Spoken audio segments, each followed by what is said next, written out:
September 7వ తారీఖు రాత్రి 9:40 నుండి అప్రాక్సిమేట్ గా 9:38 నుండి ప్రారంభమయ్యేటువంటి చంద్రగ్రహణం పట్టుకాలం నుండి విడిపొచ్చేసి తెల్లవారితే 8 అనగా అంటే మధ్యరాత్రి 1:32 వరకు కూడా ఈ యొక్క చంద్రగ్రహణం అనేటువంటిది జరుగుతుంది.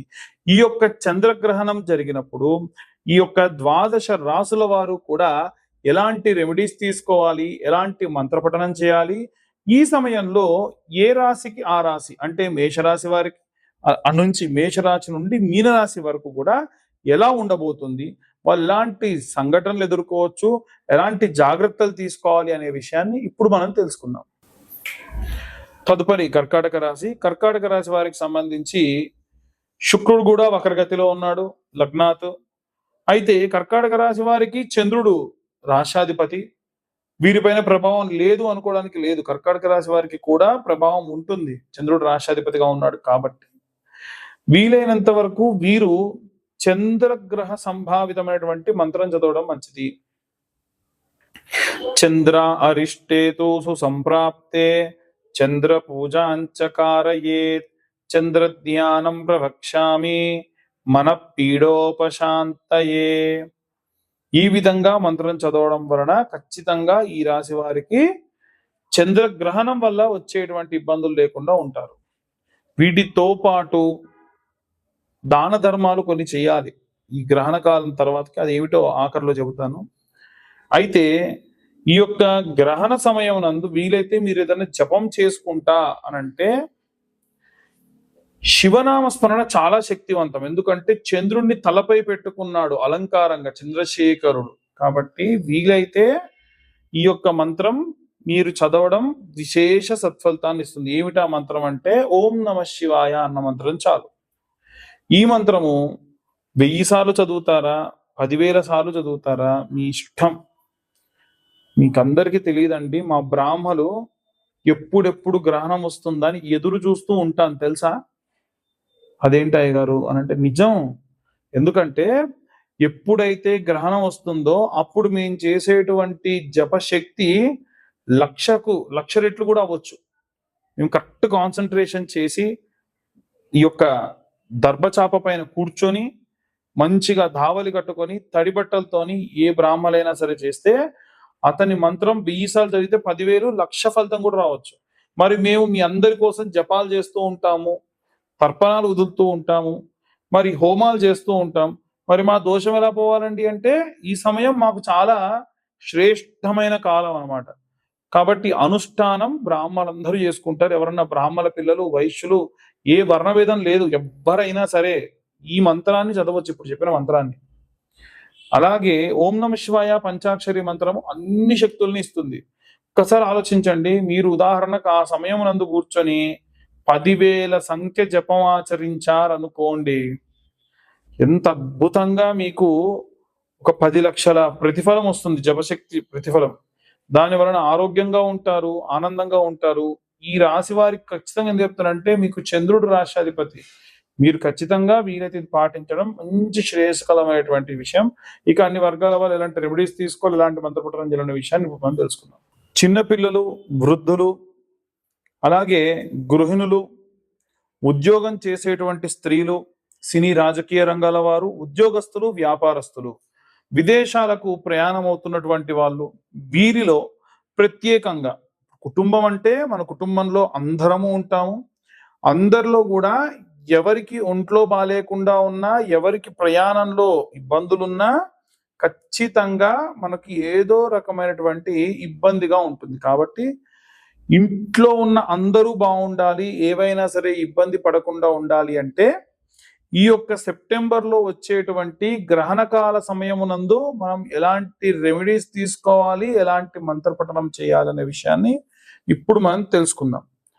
ఈ గ్రహణ కాలంలో వీలైనంత వరకు కూడా మనము భోజనాదులు చేయకుండా, నిద్రపోకుండా, అంటే ఉదాహరణకి వచ్చేటువంటి సమయాన్ని బట్టి కొంతమందికి మాత్రం మనకు ఉపశమనం ఉంది. అందులో వృద్ధులు, ఏదైనా సరే వ్యాధితో బాధపడుతున్న వారు, అలాగే చిన్న పిల్లలు, వీరికి భోజనం చేయకూడదు, కానీ ఏవైనా సరే టీ, కాఫీ లాంటివి, ప్రెగ్నెంట్ లేడీస్, అది కూడా ఎమర్జెన్సీ అయితేనే ఫ్లాస్క్లో ఇంతంత దర్భ వేసుకొని ఉంచి ఆ కాఫీ టీని, అది కూడా చాలా తక్కువ మొత్తంలో తీసుకుంటే మంచిది. అలాగే ఏవైనా సరే డ్రై ఫ్రూట్స్ లాంటివి కానీ ఏవైనా సరే ఈ గర్భిణీ స్త్రీలు తీసుకోవచ్చు. అలాగే మిగిలిన వాళ్ళందరూ కూడా మంచి నీళ్ళు కూడా, అది కూడా దర్భ వేసి ఉండాలి ఆ నీళ్ళలో, దానివల్ల దోషం అనేది రాదు. ఏం మాట్లాడతారండి, ఇవన్నీ ఇవాళ రేపు అంత ఉత్తిదే, ఎవరు చెప్పారు మీకు అలాగా?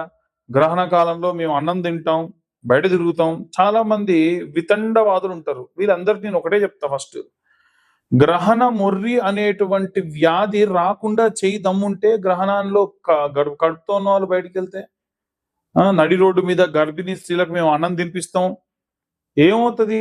చంద్రుడు సూర్యుడు భూమి మీద లేకుండా నువ్వు అన్నం తిను, అసలు నువ్వు ఇంట్లో నుంచి బయటికి రాకుండా ఇంటి లోపలనే ఉండు, ఇలా ఉంటే ఎవరికైనా కుదురుతుందా? అబ్బే అలా ఎలా కుదురుతుందండి అంటారు. అంతే, గ్రహణ కాలంలో ఎవరైనా సరే బయటికి వస్తే ఆ నెగిటివ్ ఎనర్జీ వస్తుంది. దాని వలన సరైనటువంటి చంద్రుడి యొక్క రశ్మి భూమి మీద పడదు. చంద్రుడు అమృతకారకుడు, ఎంతమందికి తెలుసు? ఒక చంద్రుడి యొక్క కిరణాల వల్లే ఔషధి మొక్కలన్నీ కూడా పెరుగుతాయని తెలీదు. మూర్ఖంగా మాట్లాడమంటే, వితండవాదం చేయమంటే, చాలా మంది వితండవాదాలు చేసేవాళ్ళు ఎడ్డిగా మాట్లాడే వాళ్ళు ఉంటారు. ఎప్పుడైనా సరే ఔషధి మొక్కలన్నీ కూడా ఈ యొక్క చంద్రుడు ఉన్న 15 రోజుల్లో వెలుతురు ఎక్కడైతే బాగా వస్తుందో వెన్నెల, అప్పుడే అవి పెరుగుతాయి. అందుకే ఆయన మంత్రంలోనే ఉంటుంది, ఓం వం అమృతకరాయ అన్న మంత్రం. ఓం వం అమృతకరాయ అమృతం ప్లావయ ప్లావయ యజమానస్య మృత్యుర్నశ్యతు, యజమానికి మృత్యువు రాకుండా చేస్తుంది. ఆయుర్వర్ధతాం, ఆయుష్ని పెంచుతుంది. అందుకనే ఈ చంద్రుడి యొక్క గ్రహణం ఏదైతే ఉందో, గర్భిణీ స్త్రీలకి, వ్యాధితో ఉన్న వాళ్ళకి, గృహిణులకి అందరూ కూడా చాలా జాగ్రత్తగా ఉండాలి. గ్రహణ కాలం పూర్తయిన తర్వాతకి దేవాలయాలలో ఎక్కడైనా అర్చక స్వాములున్నా వారికి తెల్లటి వస్త్రము, బియ్యము, పిండి చంద్రుడి బింబాన్ని కూడా మీరు దానం చేయడం మంచిది. ఇవాళ రేపు సత్తు రేకునో స్టీల్ దాన్నో ఇస్తున్నారు. దానివల్ల మీకు లాభం రాకపోగా ఎదురు ఇంకా నష్టం వస్తుంది. ఎట్టి పరిస్థితుల్లో ఇలాంటి తప్పు పనులు చేయకండి. ఎంత అవుతుందండి? చిన్న చంద్రుడి యొక్క బింబం చాలా తక్కువ అవుతుంది. ఈ యొక్క దేవాలయాలలో చాలా దేవాలయాలు స్వయంభూగా వెలిసిన దేవాలయాలు అయితే స్వామివారి కళ్ళకు కూడా గంతలు కడతారు. ఆ సమయంలో ఆయన యొక్క, ఎందుకంటే అనిమిషులు అంటారు ఈ యొక్క దేవుళ్ళందరినీ కూడా, వాళ్ళు కనురెప్ప ముయ్యరు, వాళ్ళు ఎప్పుడు కను తెరిచే ఉంటారు. గ్రహణ కాలమందు వారి యొక్క చూపు పడకుండా కంటికి వస్త్రం కూడా పెడతారు. అందుకనే గ్రహణ కాలం పూర్తయిన తర్వాతకి దేవాలయం అంతా కూడా శుభ్రం చేసి ఆ కంటికి ఉన్నటువంటి ఆ వస్త్రం తీస్తారు. ఇలా చేసినటువంటి బ్రాహ్మలు ఎవరైతే ఉంటారో వారికి వీలైతే దానాలు ఇవ్వడం మంచిది. ఏం దానం ఇవ్వాలంటే తెల్లటి బియ్యము, తెల్లటి వస్త్రము.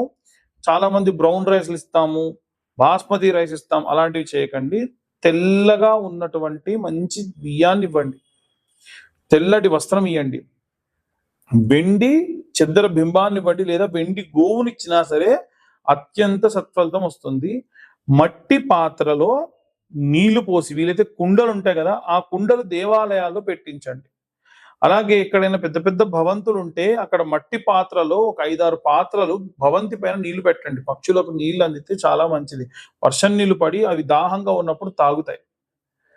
అలాగే వీలైనంత వరకు అన్నం మిగులుతుంది కదా, ఈ గ్రహణ కాలమునందు దర్భ వేసి మిగిలిన అన్నం అంతా కూడా మట్టి చిప్పలో పక్కకు పెట్టేసి మరుసటి రోజు ఉదయాన్నే అలా నీళ్లలో నానినటువంటి అన్నాన్ని చేపలకు వేస్తే మంచిది.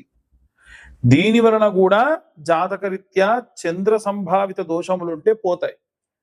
అలాగే ఇప్పుడు నేను చెప్పిన ఈ మంత్రం కూడా మీరు చదివితే మంచిది. ఆ మంత్రం ఏంటంటే, ఓం చంద్ర అరిష్టేతు సుసంప్రాప్తే చంద్ర పూజాంచ కారయేత్ చంద్ర ధ్యానం ప్రవక్ష్యామి మనః పీడోప శాంతయే.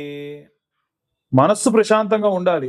ఏమవుతుంది చంద్రగ్రహణ కాలంలో మనం గనక ఉంటే, ప్రశాంతంగా ఉంటే మనస్సు చికాకుగా ఉండదు. ఒక్క మనస్సు చికాగ్గా ఉంటే చాలండి. ఏమవుతుంది మనస్సు చికాగ్గా ఉంటే?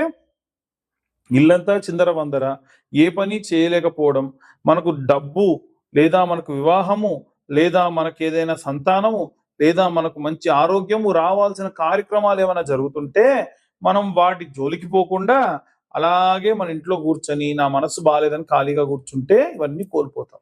అలా కోల్పోకుండా ఉండాలి అంటే ఈ యొక్క చంద్రగ్రహణాన్ని ఈ పరంగా ఉపయోగించుకోండి. ఎవరైతే మానసికమైన ఆందోళనతో ఉంటారో, ఎవరైతే ఆడవాళ్ళు గాని, మగవాళ్ళు గాని, చిన్నపిల్లలు గాని మనస్సు వికలితమైపోయి ఆటిజం ప్రాబ్లంతో గాని, బ్రెయిన్ రిలేటెడ్ ప్రాబ్లంతో గాని ఎవరైతే ఉంటారో వారు గ్రహణమైన మరుసటి రోజు శివుడికి రుద్రాభిషేకం చేయించండి.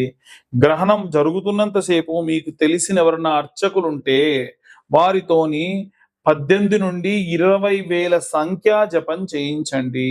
లేదు మేము జపం చేసుకునేటువంటిది మాకుంది అనుకుంటే వాళ్ళు చంద్రుడి యొక్క బీజాక్షరంతోని జపం చేసుకోవాలి. 18,000 సంఖ్య చేయాలి. గ్రహణ సమయంలో మనం చెప్పిన ప్రతి ఒక్క మంత్రం కూడా 1000 సార్లకు శక్తినిస్తుంది. 18,000 చేస్తే ఇక జీవితంలో చంద్ర సంభావిత దోషములుండవు. వారి మానసికమైనటువంటి ఆందోళనకరమైనటువంటి రోగములన్నీ కూడా తగ్గుతాయి. కాబట్టి ఈ గ్రహణాన్ని ఈ పరంగా ఉపయోగించుకోండి. ఖచ్చితంగా చెబుతున్నాను. ఆటిజం ప్రాబ్లంతో ఉన్న వాళ్ళు కానీ, నత్తి మాట్లాడే వాళ్ళు కానీ, సరైనటువంటి ప్రాపర్ కమ్యూనికేషన్ అందించలేని వాళ్ళు ఎవరైనా ఉన్నా సరే వారి కోసం ఈ జపం చేయించండి అర్చకులతోని. ఖచ్చితంగా మీకు సత్ఫలితాన్ని ఇస్తుంది. అలాగే ఇవన్నీ కూడా గోచార రీత్యా చెప్పేటువంటి విషయములు మాత్రమే. పూర్తిగా జాతకం విశ్లేషణగా కావాలి అనుకుంటే మీ పేరు, date of birth, time, place కింద ఉన్న నెంబర్కి వాట్సాప్ చేయండి. 2,025 రూపాయలు చెల్లిస్తే పూర్తిగా మీకు జాతకం విశ్లేషణతో ఇస్తాను. చాలా మంది వీడియో పంపించి మాకు ఆ మాల ఇవ్వండి, మాకు జ్వాలాముఖి మాల ఇవ్వండి అంటున్నారు. నేను ఫ్రీగా జ్వాలాముఖి మాల అందరికి ఇస్తానని చెప్పలేదండి. ఎందుకంటే ఆ మాలకు అయ్యేటువంటి ఖర్చే ఓ 1,116 ఉంటుంది. నేను జాతకం చెప్పించుకున్న వాళ్ళు ఎవరైతే ఉంటారో 2,025 రూపాయలు కట్టి వారికి ఆ మాల నేను కొరియర్ చేస్తా అని చెప్పా. అలాగే ఇప్పటికీ చెప్తున్నాను. ఎందుకు అంటే ఉన్న సమయం అనేటువంటిది వీరందరికీ బాగుండాలనేది నా ఉద్దేశం. కాబట్టి అందరూ కూడా ఈ గ్రహణాన్ని పాటించండి. శ్రద్ధగా వీలైనంత వరకు జపం చేయండి. సర్వే జనా సుఖినో భవంతు. స్వస్తి.